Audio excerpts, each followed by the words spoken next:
Once upon a time, in a quiet village, nestled between green hills and glittering rivers, there lived a clever little lizard named Lenny. Lenny was not like other lizards. While most lizards love to bask in the sun all day, Lenny was curious and full of questions. He liked to explore, discover, and make new friends wherever he went. One warm morning, Lenny set off on a journey to explore the big hill beyond the mango forest. As he trotted along the narrow path, he admired the tall grass waving in the wind, the butterflies dancing in the air, and the soft songs of the birds in the trees. Suddenly, he heard a rustling sound beneath his feet.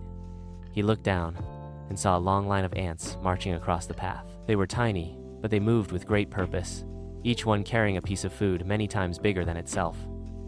"Hello there," Lenny called cheerfully. "Where are you all going in such a hurry?" An ant near the front stopped and looked up. "We're gathering food for the rainy season. We must work hard now, so we have enough to eat later." Lenny tilted his head. "Why don't you rest a little? The sun is shining and the flowers are blooming. There's so much to enjoy today." The ant, whose name was Amira, shook her head.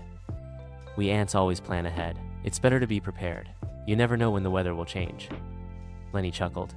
"You ants are always so serious. I prefer to enjoy the moment. Life is short after all." Amira smiled kindly. "That may be true, but life can also be long and difficult if we don't prepare for the tough times." Lenny waved goodbye and continued his journey. He reached the big hill, climbed to the top, and sat on a warm rock, basking in the sun. He spotted more bugs, birds, and even a sleepy turtle, all enjoying the peaceful day. As weeks passed, Lenny visited the ant colony often. He watched them work and sometimes shared stories about his adventures. Amira always reminded him to think ahead and prepare, but Lenny laughed it off. Then one day, dark clouds rolled over the village. The sky turned gray, and heavy rain began to pour. The warm days of sunshine were gone, and the forest became cold and wet.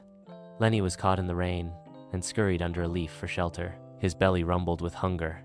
He hadn't stored any food, and the insects he usually snacked on were hiding from the rain. He remembered the ant colony and decided to visit. Maybe his friends could help. When he arrived, he found the anthill sealed with leaves and tiny doors to keep the rain out. Lenny knocked gently. Amira opened a small flap and peeked out. "Lenny, what are you doing out in the rain? Come in quickly." He slipped inside and was amazed. The ants had built cozy tunnels and rooms filled with food. Grains, seeds, crumbs, and even tiny bits of fruit were stacked neatly. Lenny licked his lips. "Wow, this is amazing. I had no idea ants were such great planners."